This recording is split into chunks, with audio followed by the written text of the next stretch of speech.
Oh, hello. Hey, how we doing? Hey, another week, another episode. Moana. Sorry about that. Watching the pups.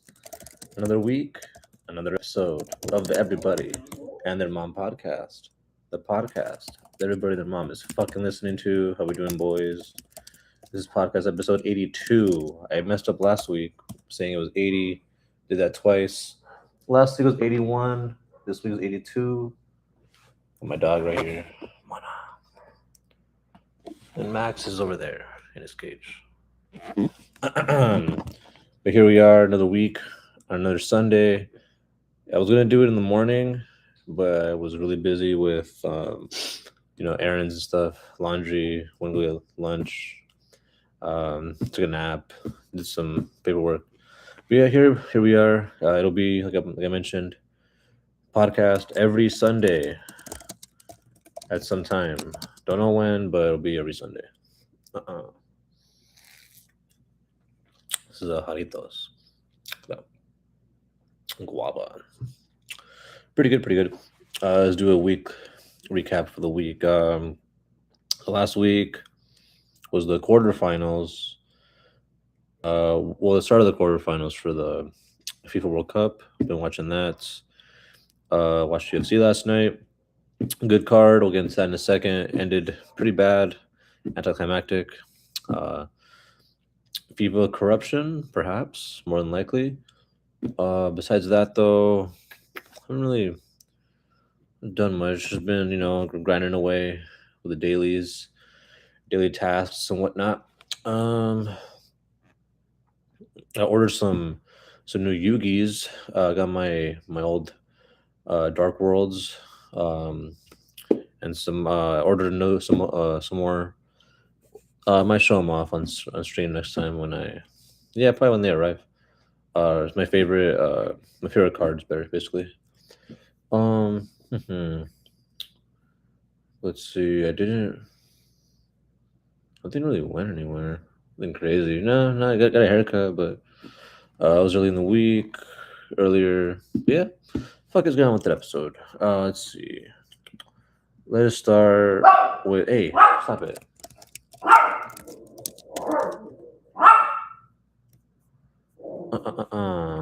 The Seahawks schedule. The first topic on the list. Here we are. Per usual, I will jump straight to the regular season and count the amount of primetime games, true primetime games, afternoon games, etc., and provide what I think around the prediction they will get for the regular season for the amount of wins. Excuse me. So week one, his first game probably. Well, not probably. It's because the Rams-Niners situation. They're playing Australia, but this is the first game. Whatever. So Wednesday night at 5:20 at home against the Patriots. Week one, that is a win. Got that as a win at home. Super Bowl rematch. Home squad. Home crowd going crazy. Defense really good. Offense just as good. They lost some weapons overall, but I think the Seahawks are just a better team than the Patriots are. Week two, same thing. Week two, they're just a better team. Cardinals are up and coming, but they don't have a quarterback. They have some weapons, but overall, another win. I think they sweep the Cardinals, and they probably split with the rest of the division. Week three, this is where it starts to get hard. Oh, sorry. So that's a 1:30 game. Good for them. For the Cardinals, and then the Commanders. It's a morning game, so 1 p.m. for the Commanders, 10 a.m. for the West Coast. At Commanders, I think this is where their schedule starts to get a little bit difficult. I think this is where things start to heat up. I think week three is potentially an L on the road against Jaden Daniels and the crew. So we'll keep an eye on that one. Week three, keep an eye on that. Especially being a West Coast team going on the road. Here we go. And then week four at home against the Chargers, afternoon game. Ooh, pretty good one. Two West Coast teams. Chargers are pretty good traveling when it's on this side of the country. Both defenses are very good. I think I like the Chargers a little bit better here. So I don't think they're gonna lose back to back. But week 3 and week 4, I think they lose one of those. So we'll keep an eye on that one. We'll keep an eye, not both, but one of them. Then versus San Fran, here we go. This is a win. I think they split, and since this was at home, give this into to the boys in blue. The boys in what are they? Blue and like highlighter, whatever. To the Seattle at home. Yeah, like I mentioned, both these teams are very good. The Niners are coming off of injury. I think by this point in the season, they'll probably be at full strength, considering all things considering. But like I mentioned before, I think these teams split, considering how well they match up with one another, and we shall see about that. Week 6. Oh, sorry, there's another afternoon game. So 1:30 is nothing, no true prime time yet besides week 1. Then week 6, here we go. True primetime game. Thursday night at Denver. Ooh. Two very elite defenses, two mid quarterbacks. I think it's going to be whoever can establish the run game in here and whoever can limit turnovers. On the road, short week. I'm going to go with Seattle here. I think Seattle wins this one. I think I like their ability to score a little bit more here. This is going to be a low-scoring game, definitely. With this, I kind of can see, yeah. So far, I would say 1 loss, maybe 2 at most. So far through 6 weeks. Then week 7, another primetime game. Here we go. This one, they're going to have 10 days to prepare. Sunday night against the Chiefs. Ooh. The Chiefs are coming into town. Seattle. It's going to be week 7, end of October. Expect some rain. It's going to be loud, very loud. The Chiefs' offense, defense ain't that good. Could be a little better this season, though, after the acquisitions they've picked up. I think I like the Chiefs here because I don't think Seattle's going to go undefeated at home this season like they did last year. I think they'll lose 1. And if there's one game, Mahomes in primetime, Sunday night, I think this is the one that they lose. We'll put ashes on it. I'll return to it, but I think this is the one. Week 8. Monday night against Chicago. Wow. Yeah, I think that one, Monday night, they're going to have an extra day to prepare for that. Against Chicago, at home again, Monday at home. I give that one, that's a win for them. I think they're better than the Bears. I think Caleb's going to make a mistake or two that the Seattle defense is going to be able to capitalize on. And then week 9, another win against another home game. Wow. Against the Cardinals. So let's see. That's 1, 2, 3, 4 primetime games through 9 weeks. Wow. And 1, 2, 3 afternoon games. Wow. Okay, so 4 primetime and 3 afternoon games. And here we go. 5 afternoon games. Sorry, 4. So we got prime time against the Patriots, Broncos, Chiefs, and Bears, those 4. And they play in the afternoon against the Cardinals twice, Raiders, Niners, and Chargers. And then at week 10 at the Raiders, I think that's a win as well. Yeah. For similar reasons as the Cardinals, I think the Raiders are up and coming. I think by that point in the season, Mendoza will probably be starting. And don't get me wrong, the Raiders have some weapons offensively. It's just their defense that leaves a lot to be desired. And they're still a rebuilding franchise. Where the Seahawks, they're Super Bowl, defending Super Bowl champion. So at the very least, I don't expect them to have a huge fall off, but at the very worst, like maybe borderline playoffs, but like borderline wild card. But we'll take a look when all is said and done right here. Through 10 weeks, I see them potentially losing 3 games. That's about fair. This is a pretty hard schedule, but I mean, You got the Patriots at home. Luckily, it's the first week. It's the first game, and because they only play 2 road games, I think 3. Yeah, they only play 4 road games, but 2 of them are against one's against the Raiders and the Cardinals. So it's not they're not gimmies, but it's kind of easier than going to Denver or Washington. I think both of those are lose, but I think because of the Thursday night aspect of it, I lean to Seattle there. So yeah, after 10 weeks, probably like 3, and then for week 11 bye perfect. This is exactly where you want it. Here we go, week 12 off the bye week at 49ers. I'm about to write it as an L because I have them splitting this one, but I wouldn't be surprised if they win this one. But as of now, for my logic, week 12 is an L. But coming off a bye week, I wouldn't be surprised. Ooh, that's the afternoon game, and then week 13, Monday night. Wow, so 2 Monday night games at home against Dallas this time. Wow, so the first time was against the Chiefs, and now Dallas. Ooh, that's gonna be a win, man. Yeah, I think defense is just too consistent for Seattle, and the ability to run the ball. There's a potential shootout, but from what I've seen, yeah, I think this is a turning point game in the season for Dallas, whereas Seattle, I think they'll be okay. Then week 14 at home against the Giants. Damn, man, do these teams do they have any road games? Let's see, week 14. Yeah, it's a win against the Giants at home. This will be a tough one here. Low scoring game, I would suspect. Both teams leading on the running games. Both the quarterbacks trying to make plays, big time plays. I would say Dart with his legs, Darnold will want more with his arm. So we'll see. We'll see about this one. But I got considering they're at home for it, afternoon game. Give me the Seahawks. Damn. So 2 afternoon. They didn't play in the morning at all, except for that one command game. So I feel much more comfortable picking them losing that game.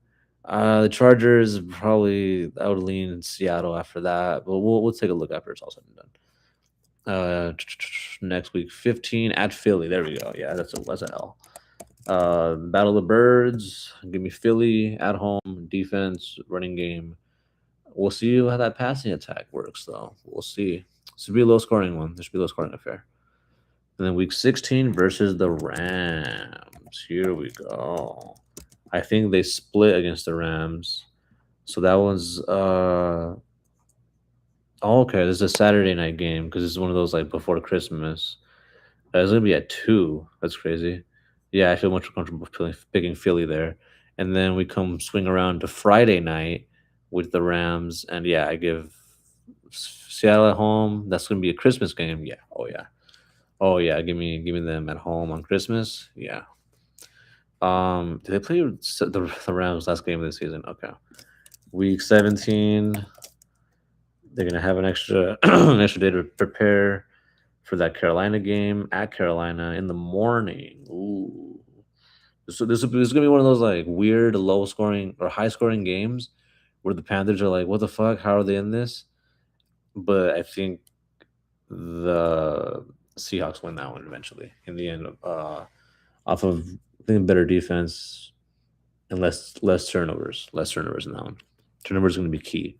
But week 17, I mean week 18, last game of the season, because of my logic, it's going to be an L because it's at Rams, and since it's in Los Angeles, I give it to the Rams. So overall, 3, 4, 5, 6. Overall, I have them losing around 6 games, leaning 5, anywhere between because I have asterisks on 1, 2, 3, 4 of them. Yeah, 1, 2, 3, 4 of them. So they're gonna lose anywhere between 4 to 6 games, I would say. I'm only in 6 games because I think they lost a little bit of talent, and I think teams are going to figure Darnold a little bit more out this season.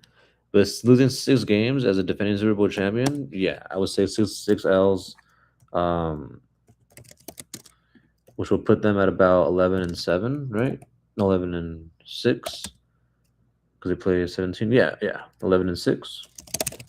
I think that puts them solidly at the wild card because I think the Rams win the division by like a game or two. I think whoever gets to, I think the Rams are going to win 12 games. And I think Seattle wins 11. The Niners, did I do them yet? I did. I have to go back and check, but I think the Niners have a tougher outing just because of their injury aspect, but their schedule isn't as hard because of how they finished last season. But yeah, we'll see. They're not bad for Seattle. I think they have the coaching staff and the talent, but the fact they lost some pieces and it's really hard to go back to back. I got to go with the Rams to win the division, especially with their acquisitions. Alrighty, let's hop on into our next topic: the World Cup schedule. Oh boy, last time we were here, I believe we were at the round of 16. Yeah, we had just finished Morocco and France. They had advanced, and Norway had beaten Brazil. Yeah, and England had played Mexico. That was last week. So let's do a quick recap from last week where we were. Norway, Holland pretty much took Brazil out of the tournament. Brazil has pretty much been, established that they adopted the like more analytics, the European game. They don't really play like Brazil does anymore. Plus, like with like a freestyle, more personality in their and flair in their attack. It's not there anymore. It's the sport has gotten more like richer, where you have to pay a lot from a young age to train, and if you don't, then you're gonna kind of be left behind the wayside. So Holland was able to take him out with 2 goals, and then England. I thought it was over when Bellingham scored back-to-back goals, but man, Mexico made it a game, and that red card late made it interesting. But England hung on. Spain did what they do, hang on to the time of possession, control the clock, score, and pretty much control the game from there. Portugal, I mean, there goes Ronaldo, but what a career. At least he didn't go out as bad as the U.S. did. They got destroyed. It was pretty obvious, like 7, 8 minutes in when they got scored on, that Belgium, which is way better, way better.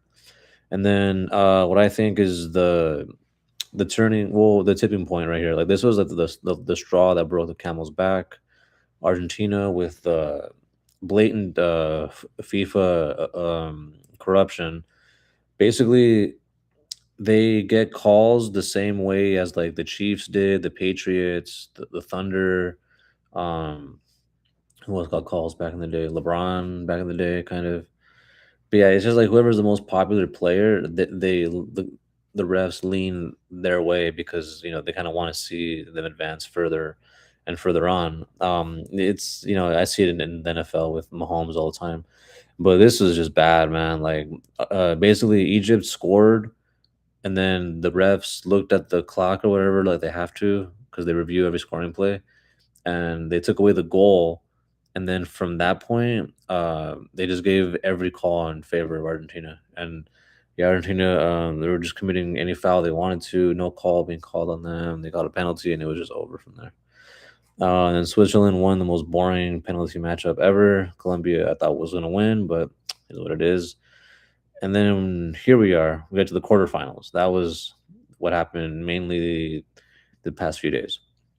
France destroyed Morocco. I thought Morocco would make a better game of it, 2-1 at least, but their best scorer was out, so I guess not. Spain and Belgium. Man, I thought Belgium was going to be able to take it late, but Spain, yeah, they hung on. They did what they do, man. They control time of possession. They pass the ball a lot, and once they're up, it's pretty much game. Once they get one goal over you, it's like, oh man, good luck getting one. Good luck getting that one back. And then yesterday, England, yeah, same thing. I figured they were gonna win. I like Haaland a lot, one of my favorite players, but England has like three guys that are just as good. They have a better, deeper team, and it showed late in the game when they're playing in Miami and fucking Haaland got benched because he was just exhausted. And shit, I don't blame him. It's fucking like over 100 degrees in Miami, running around for over an hour and a half, going in extra time. Yeah, it was done. Then yesterday, same thing. Argentina. Essentially, it was 1-1, and then Switzerland scored, and then they looked at the review again, and then they took away the goal again, which gave which then pissed off the Switzerland player, and they were given a red card, and from there Argentina just won. They just won, 2-1, 3-1. It was just, yeah. It's kind of really bad to see now because I'm not gonna lie, I put tickets in for all of these teams, France, Spain, and Argentina, but I thought by now Argentina and Spain would have gotten eliminated. I don't think they played good enough this whole tournament. Um, I wish I put a England ticket, but now I'm just gonna be betting on Argentina the whole way, the rest of the way, because I see clearly that they're getting every call on their side, everything in their favor. So I'm gonna just go with them, right? Might as well. So yeah, I'm gonna be betting on the teams that I don't want to win. So I'm gonna be betting on Spain and Argentina because I don't want those teams to be in the final. Well, at this point, anybody but Argentina to win it. Um, just because of the blatant corruption. So if it's Argentina versus Spain, go Spain. Let's go. But I'm rooting my go England, man. See, this is how bad it is. England made well. They were a good game against Mexico, but dude, I'm gonna be rooting hard for Harry Kane, Bellingham, Saka, fucking whatever. It's coming home. Whatever the fuck, just go for it. But I want France to win the whole tournament. I think they're the best team. Um, I think they have the best player in the world, Mbappe. But we'll see. I mean, they haven't been able to beat Spain in a while, so see what's up. These games should be good. Both of them should be great games.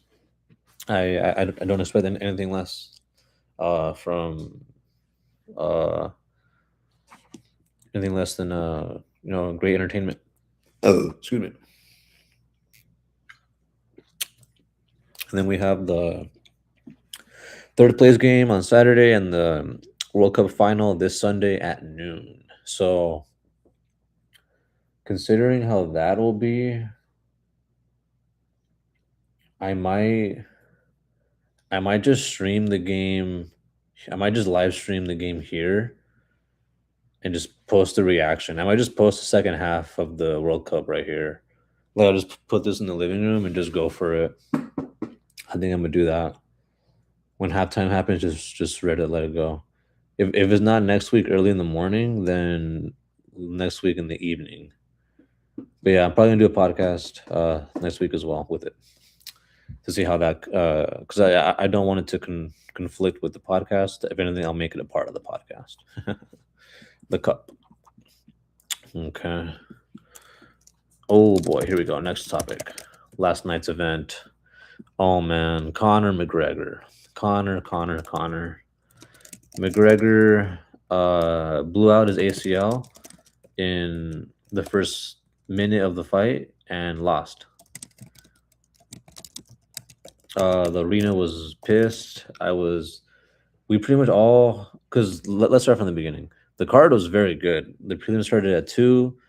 Um, let me see here. Started out with Costa submission, fantastic. Gandra knockout, fantastic. Bashara got into a bit of a back and forth with Garza. Garza was game. Pinas, great knockout. And then Wayne Kong just pieced the fuck out of Tracy. My parlay hit. So in the early prelims, we had 3 out of 5 finishes. Pretty good. Then we get to the main prelims. Let me see. Every single fight here ended in a knockout. Look at this. Knockout. 3 of them in the first round. Luke Riley took him 3 minutes. Giannis took him 2 minutes, and Gabe Stevenson took him 2.5, and Giannis about almost 3. And then Whitaker knockout in the third round. Fantastic. So far, I mean, we're 4 for 4 and then 3 for 5. So 7 finishes so far in the card. Then we get to the main card. Bobby King Green, fantastic knockout at the end of the first round after almost being subbed out. Brandon Royval, submission over Lonnie Kavanaugh, fantastic. He was just a longer, bigger man that night. Lonnie's still solid, but Brandon, man, he can still. The flyweight is very deep. That division's very, very hard to get a championship with. Even the bantamweights, man. Batista against Corey. This is the one fight I didn't bet on. It's the one I wish I did. I knew Batista was going to win. It was close though. It was close back and forth. Corey, snuck in that grappling against Mario like he did the first time, but Mario was able to, uh, s- ease out that decision. And then Patty, man, first round sub, first round, 1 minute, easy. It was a crazy, crazy. He just jumped on him and got him out of there. So if we see here 3 out of 4, finishes pretty good. Then Batista, not a bad fight, but we were left with egg on our face. Left with like my buddy Ronnie, one of our loyal listeners. We had MMA blue balls, UFC blue balls, and it was like, yeah, like it sucks the card ended that way, and it's because the card ended the same, where Connor blew out his ACL and then Argentina won. So it was like, damn, dude, there was nothing to get excited over. Like nothing. It was like, yeah, like the expected happened. It was like nothing out of the ordinary, occurred. So overall, it sucked. That's probably the end of Connor. His last 2 fights, last one ended in a broken shin bone. Let me see, what is that one?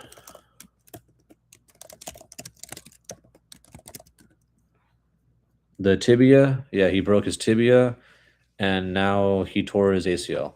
So, and I believe he is like 35.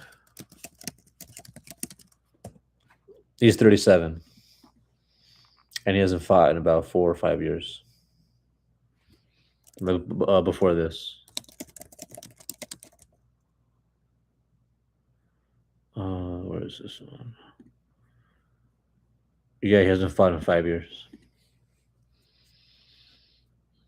So he hasn't fought in 5 years, and he broke his tibia, and now he came back and tore his ACL. So yeah, I think he's a 37-year-old man. So yeah, it's pretty much done. In terms of MMA, there is talks of him going into boxing because of Zufa, and that probably will be his last of his, because he has one fight left on his contract with UFC. So with that, I believe they'll take that over to boxing to squeeze out whatever juice they can with that promotion before he's a free agent.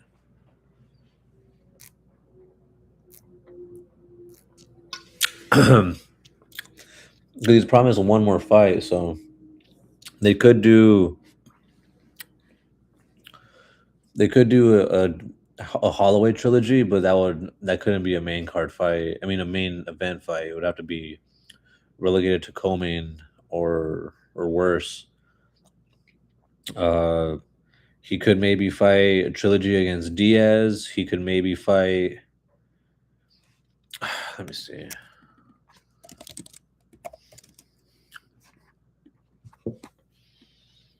Let me see.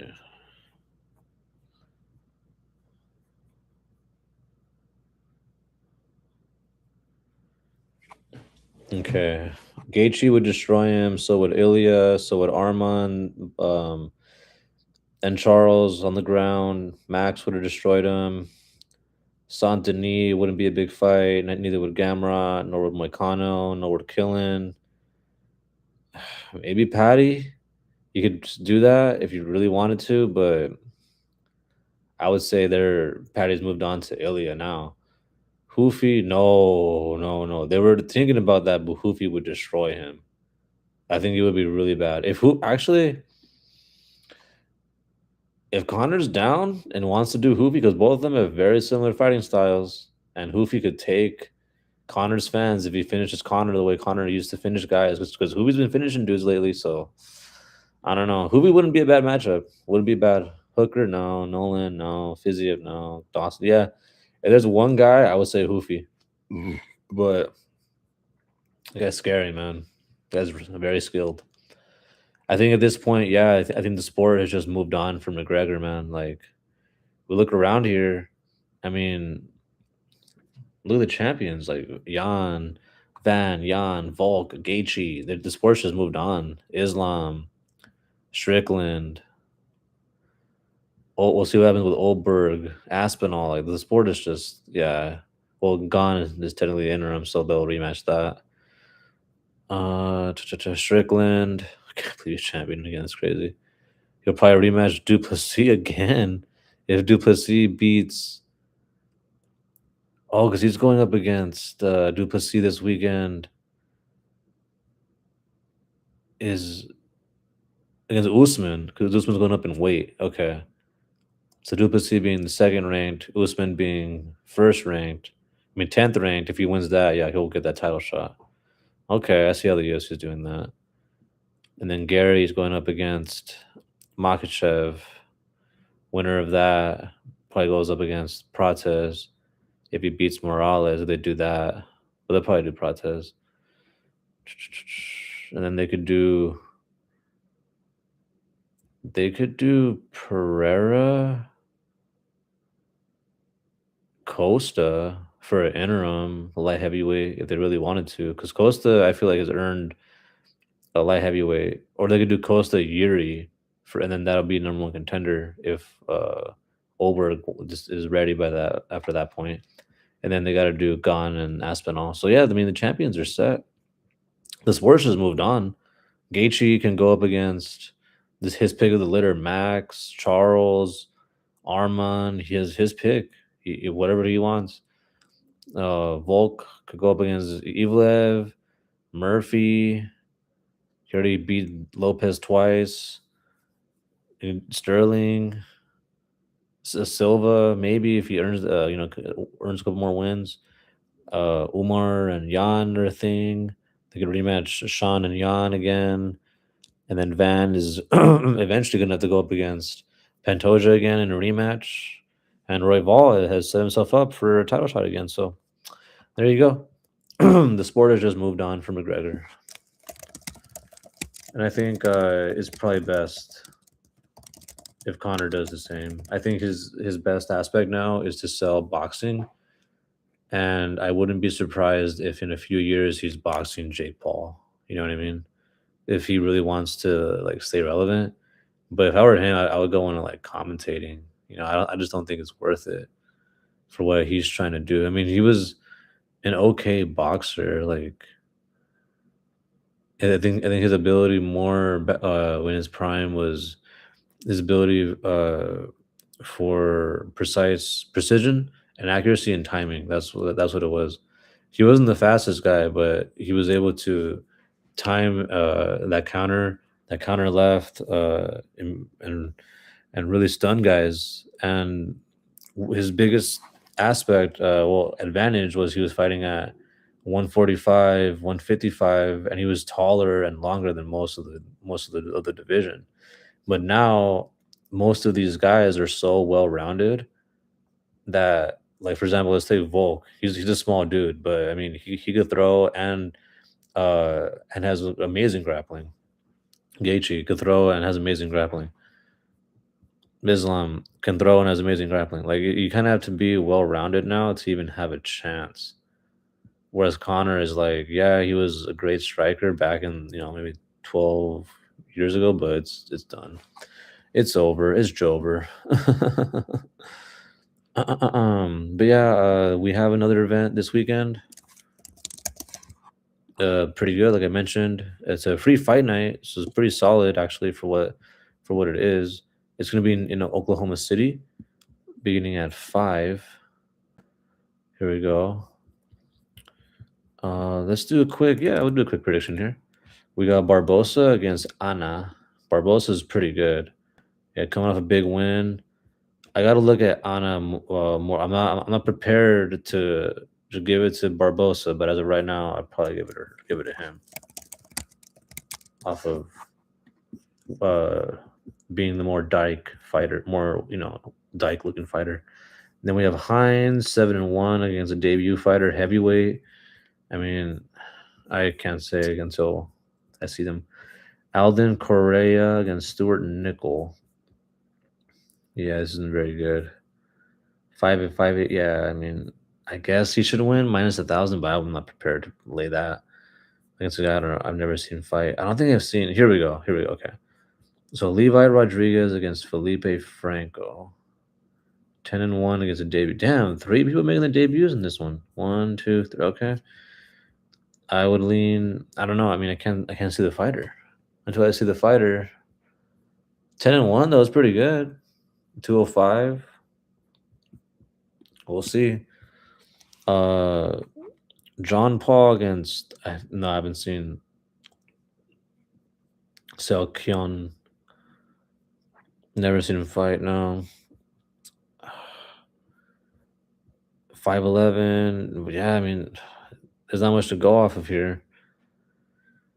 I couldn't pick that one. Here we go. I've seen these guys fight. From here and above, I've seen them fight. All right. We got Jose Miguel Delgado against Austin Bashi. 14-1 against 10-2. 5-inch height advantage, 3-inch reach advantage. 4-inch leg reach advantage as well. This is a close fight here. I think Delgado has gone up against better competition, though. Yep, he beat Feely, who's tall as fuck. He lost to Wood. He beat Emil. That's actually pretty. Oh, well, Emil's been knocked out by a lot of guys now. And he beat Matthews. Okay. So Feely's is actually probably his best win. Let's take a look at Austin. His last win was against Giannis, and he lost to Rodriguez in decision. Giannis isn't that good. So in here, I'm going to go with Delgado. Lean there. If I had to pick one, but that's not a good. Nah, minus 115 is not bad to pick. Go Delgado. Here we go. Next fight. This is the main prelim fight. Yes. It's headed by Tabitha Ricci and Fatima Klein. Baby Shark against Fatima, 9-1, 12-4. Fatima has height advantage 5 inches and a 6-inch reach advantage. Wow. About only a 1-inch leg reach advantage. Yeah, Fatima should piece her the fuck up. I think I've seen her fight once. Yes, when she beat the fuck out of Hill. Yep. I remember that fight. And I think I remember her beating Dudakova as well, but I definitely remember the Hill fight. Okay. And then Ricci, she's good, but this was the fight she needed to win. Yeah. It's that situation where it's like she wins one and loses one. Look, lose, win, lose, win, lose. Yeah. Hey, I mean, she lost her last one, so I wouldn't be saying, hey, Tabitha, it might be time. It might be time. Because if she holds her down, she won't outstrike her. If Tabitha wins, it's going to be by decision. But I got Fatima regardless. Amy Klein. I don't know if I would even parlay that. Probably not. Because the women's MMA. If anything, do the over and Klein. All right, here we go. Tommy McMillan against Alberto Montes. That looks like Ili Taporia. Venezuelan Taporia. Here we go. Oh, he has weird ribs. Did he get into like a car crash or something? It might be a burn victim, bro. I'm just kidding. All right, 10-0 Tommy against 12-1. Why does he have a fucking Scarface tattoo on his chest? Weirdo. All right, 6 foot, 5-inch height advantage, and a 5-inch reach advantage, and a 5-inch leg reach advantage. Yeah, give me Tommy, bro. Give me McMillan. I'm a straight bet a lot of these, honestly. McMillan -110 and Delgado -115. Dude, I'm gonna be jumping on a lot of these. No Diddy. All right, next one. Chase Hooper against Mitch Ramirez. Chase, man. He's coming off a big loss. That was a big loss, man. He's got beat the fuck up. Ramirez 8-3 though. Who has Ramirez beaten? I have to see that because Chase is has a 2 inch height advantage and a 3 inch reach advantage. So not as usual. I mean, he's taller than most and longer than most of the people in the division. Uh, he lost to Davis and Moises. Okay, yeah, Chase is gonna win this. Yeah, because when Chase loses, it's to like, oh, he lost to Gibson and Hernandez. Wow, yeah, he barely beat Miller and Guida and Borshev. Yeah, he beat a bunch of onks. He beat Levy. That's not bad. Damn, he's been here for a while now. Looking at it, lost his debut, win, lost, win, lost, win, win, win, win, win, LL.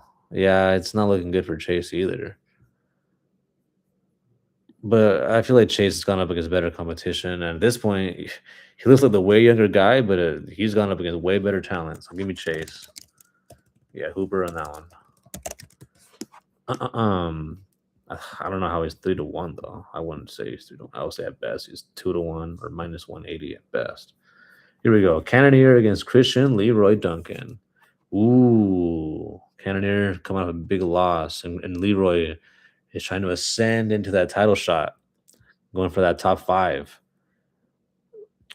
Well, if he wins this, he'll probably get to top 10. Yeah, I think Cannoneer is just a little bit older now. Duncan, yeah, he beat Delice, Tulio. Okay, he lost to Rodriguez. Huh. I think Cannoneer is a good shot here. He lost to Venom Page, but I understand that. He beat Rodriguez. That's huge. He got decision by Chow. That's not bad. Lost to Imavov. That's not bad. He beat Vittori. I think everybody has. He beat Strickland? Wow. Okay, yeah, I remember this. Yeah, okay. Now we're going a little too far back when he lost his title shot against Adesanya. But honestly, I don't, I don't see how Jared is this big of an underdog. Because Leroy, I mean, let's go back to the stats. Ah, okay, 3 inch height and 2 inch leg. This might be a situation where Leroy just kind of picks at Jared and wins off points. I think the over is good here because Jared is a chin man. It's hard to knock this guy out, and he's strong. But he telegraphs his punches now because he's a lot older. So yeah, I would say Leroy Duncan by decision. But yeah, I don't know how these guys are like 3-1. No, like this should be like a -180. This guy is not that much better than Jared. I don't think so. Or Chase. I don't think he's that much better than Mitch. They just gone up against better competition. Tommy, I say Tommy's that much better because he's undefeated. And wait, hold up. Who is that Montez beat? Because 12-1 is respectable. It's just the fact of that height disadvantage is just crazy. He's only beaten Tucios, who's a can. Yeah, okay. Okay. And then we get to the main event. Because yeah, that co-main, that's a good fight. I don't know about 3-1. I like Duncan should win, but yeah, that 3-1 is disrespectful. All right, here we go. Main event. Duplessis against Usman. Duplessis, the bigger man. We're gonna see who the real African is. So it's a joke. So the fighter on the left is from South Africa, and the fighter on the right is from Nigeria. And when he was champion, Duplessis, the fighter on the left, he was 185 champion. He was the only one that was actually training in like the continent of South Africa. The other African fighters, they were all training like all over the world, like some in Thailand, North America, Europe, etc. And so he would be like, I'm the real African champion," just to piss off everybody. It was so funny. But yeah, it was dumb. Usman moving up in weight though, from 170 to 185. Let's see here. 1 inch height advantage for Duplessis, same reach, 2 inch leg reach. Let's see here. Max is coming. Duplessis against Usman. I got to go with the bigger man here. The naturally bigger man, Duplessis. I'm a root for Usman, but him getting heavier, his knees are. I don't know if you guys know this. He has really bad knees. Like no Diddy, like he's very much injured. He can't do cardio that much. Like I think he has like very like limited cartilage, so his bones always like smacking on it against each other whenever his bones like grinding and pounding against each other essentially every time he steps on his knees with with that much force. And with that, man, ah, Usman was a great champion, but I think it's time soon. It says "you please" right there. The Drickus, yeah, there we go, Drickus. So if I really had a parlay for you guys, I would go Drickus for the ones I feel confident in. Drickus,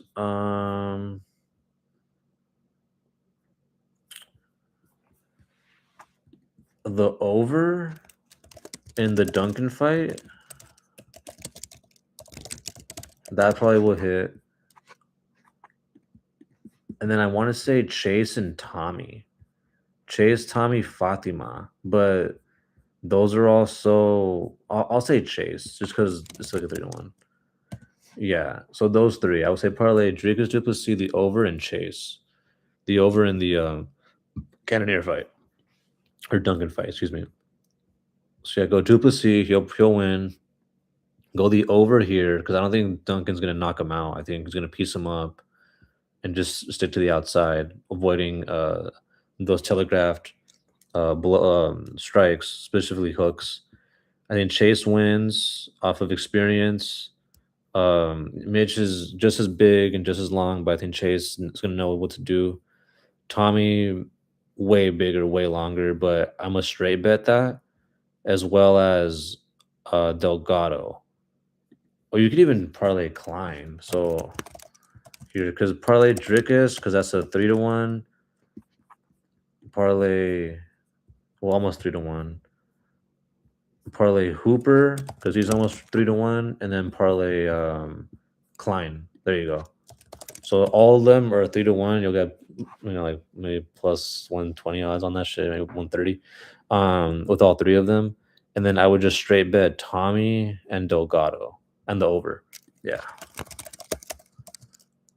Straight bet Delgado, McMillan, and the over in the Duncan fight. Duncan Cannoneer fight. Yep. Those should hit for those. And then for this week, like I mentioned before, I'm gonna for the freaking World Cup, I'm gonna be betting on Spain to advance and Argentina to advance. I think that's a lock. I think that's like whatever amount of like savings you have, take a third of it, bet it on Argentina, or a tenth of it, a fifth of it, whatever. Take a percentage of it and bet it on Argentina. They'll probably win.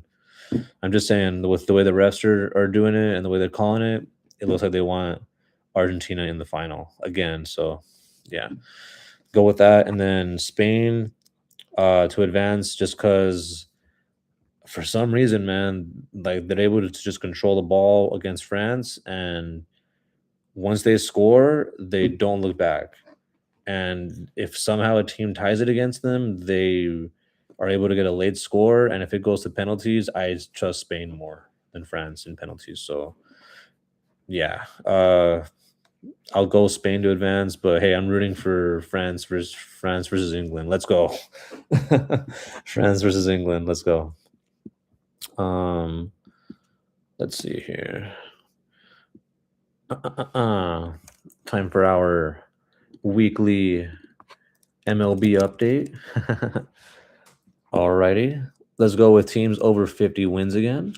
Let's see, we got the Rays over 50 wins. Teams over 50. Let's see, we got the Rays, the Yankees, my White Sox, and the Guardians so far. Nice. And that's it. And the Angels are tied for last with 38 wins. Nice. Excellent. God damn it, Farron. Come on, Farron. We need some more wins here. So let's see. That's 56 plus 30. Oh, shit. I fucking think that's it. Oh, no. That's good. Just making sure my thing didn't mess up there. Now we're good. 56. There are 94 games in, boys. 94 games in. Almost to that 100 mark. Almost there. Almost there. Let's go over to the National League. Teams over 50 wins here. We have the Braves, the Phillies, my Marlins. Here we go. Let's fucking go. The Brewers, the Cubs, the Cardinals, the Pirates. Wow. Cards, Pirates, and the best team in the league with the Dodgers with 61 wins. Nice. They lost today to the Diamondbacks. They got swept. So we'll see how that messes with the standings a bit because the Brewers are right on their tail. And this division is crazy. There's 4 teams with over 50 wins. That's insane. My Marlins at 52, and they're within reach against the Braves. So, hey, only 4 games back, and they're, still like under 100 games left. So, plenty of ball. Plenty of ball left. Plenty of ball. Let's see here. I think the newest movie that came out this weekend was Moana, the new one. My dog is sleeping. Her name is that. Let's see. It made 95 mil against 250 production. Wow. Wow. So this is gonna lose them a lot of money. It looks like. Because if you fuck, dude, they spent $250 million in this movie. Fuck me, dude. Okay, so they made this movie because the first one was like one of their biggest movies ever on Disney Plus, like streaming wise. It's is rich in like Pacific Island culture. It's a beautiful looking movie in terms of the islands, the ocean, the sea. That's the same thing. With the different color palette that you can use with the film, the luscious greens, blues, the different animals, sea creatures, the sunsets. Like it's a really, really, really pretty looking movie. But damn, man, $250 million, because that means you have to make times 2.5. So you got to make around, that'd be 50 plus 175. So you got to make 675 in the movies just to break even. Yeah. And then after that, I mean, you have streaming, on demand, and then after that, dumping on like Disney Plus and shit for your subscribers. But fuck, man, and then merchandise and whatnot. So man, dude, this is gonna be a big loss because if they only made 95 and they have to make 675, that's not good. Especially because this week, the Odyssey comes out, and its pre-sale numbers are looking at, well, this is just through AMC, over 150,000 tickets sold, and it's looking at 3.5 million in just domestic in preview screenings. So that's like before Friday comes out. So that's Thursdays, and like premieres and shit. So we'll see with Odyssey, and then as well as Spider-Man 4, because that one's looking like it's gonna be huge as well. It's looking already at, it's already past 40 million in pre-sale, and it's looking at anywhere where they're estimating anywhere between 180 mil to 250 for opening weekend, and that comes out at the end of the month. So I don't think Moana is going to make his money back. Is what I'm trying to say. Because with the competition coming out, Not against Odyssey or Spider-Man. No way. Not with this level of filmmaking. Because look at this, man. This looks terrible. Like, fuck. It just looks like shit. No offense to those involved in the production, but fuck. Like, why was this film okay? Personally, I don't think any of these movies should exist. Like the live action Disney, the remakes, the like, I don't think any of these should be a thing. Like, I saw the Jungle Book. It was good. Lion King not good. Aladdin fine. Never saw Beauty and the Beast. Mulan sucked. Maleficent was like a B. Never saw Cinderella. I never saw. Yeah, I never saw most of these. I guess that's my problem too. Cause yeah, most of these are just trash, man. Here we go. Here we go. Yeah, Jungle Book, okay. Cinderella, never saw it. Mulan, never. No, that's just not a 71. I'll give you that much. Never saw Beauty and the Beast or Little Mermaid. I didn't even know they made Lady and the Tramp in live action. How dare they? Why? Looks terrible. Aladdin was better. If anything, Aladdin should be swapped with Mulan. We'll swap that. Maleficent was better than that. So was Dumbo. I didn't watch the rest of those. Okay, yeah. Yep. Oh, here we go. Here we go. Here we go. Okay. So Alice in Wonderland was the first one, and it made over $1 billion. That's why they probably thought they can get away with it. Cinderella, I didn't watch it, but I heard it was fine. Jungle Book, I saw that one was good. Second Alice in Wonderland was fine. It wasn't that good. Never saw Peach Dragon or Beauty and the Beast, but I know that one had fans. Dumbo was fine, but it wasn't that good. Aladdin, yeah, it was like a B minus. Lion King, nowhere near as good as the original. Fuck, I don't even want to see Lady and the Tramp. Mulan, nowhere near. Dude, these get worse and worse. It looks like it's like they started good with like the first three, Alice in Wonderland, Cinderella, and Jungle Book, and since then they just been shit, like more and more and more shit. Fuck, man, this is bad.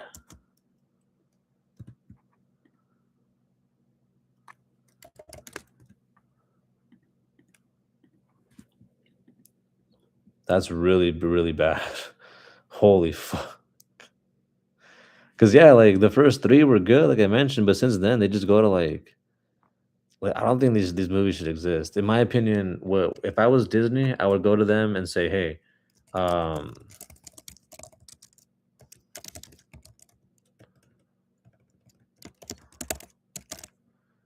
I would say, hey, take your characters and your, whatever let's say you want to remake Cinderella and just redo it in a different style, man. Like, hey, hello, team of talented artists that we pay so much money to. Can you guys come up with a concept art of how you would draw? I don't know what's the new one that came out. Moana. I'm not doing that. Pete's Cauldron or what's the Black Cauldron? Nah, those are the more famous. Bambi. There we go. There we go. Draw me how you would draw Bambi. Go. And then I'll give them all like a week and be like, all right, I'm gonna pick my favorite ones. All right, all of you pick your favorite one, and then the one that wins, all right, you're gonna be in charge of the artistry. Not with direction or anything. We got the people for that, but for art design, you're gonna be in charge, buddy. So we're going with your version of whatever. Oh, not Dumbo this time. We'll do fucking they did Pinocchio. Damn. Fucking yeah, Pinocchio. We'll do new Pinocchio in a new art style. You know what I mean? Like just do it that way. Or like, you know what I mean? Because there's like they have this, bro. You know what I mean? Like you can't tell me that you don't have a team of artists that could change the way you draw this shit. Don't tell me you can't. But yeah, I recommend, like I mentioned, the Odyssey coming out this weekend, Spider-Man coming out in 2 weeks. But yeah, I'm probably gonna have to end it there for this week's episode. Hope you guys enjoyed it. Went over some more football, predictions every week. Went over UFC, went over FIFA, the World Cup, went over weekly baseball, and our movies coming up. Hope you guys enjoyed the episode. This was episode on the Everybody and Mom podcast, the podcast everybody and their mom is fucking listening to. And I'll catch you guys next time. Peace.